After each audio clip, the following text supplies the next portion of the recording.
কাঁচামরিচ, সর্ষে, আদা, রসুন এগুলো দিয়ে আমি এটা ভাজবো, মেখে কাঁকরুল ভাজবো।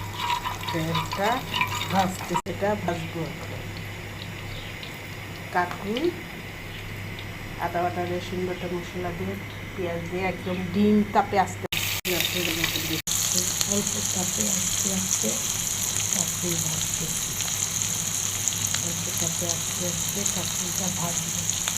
পেঁয়াজ, কাঁচামরিচ, সর্ষে বাটা দিয়ে আস্তে আস্তে এটা ভাজবো। কাঁকরুল ভাজা সর্ষে বাটা দিয়ে সুন্দর করে কাঁকরুল ভাজতেছি অল্প তাপে, ডিম ডিম আছে। হয়ে গেল কাঁকরুল ভুনা।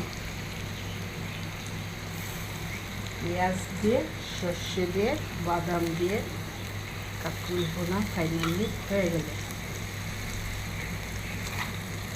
কত সুন্দর হয়েছে, খেয়ে দেখুন।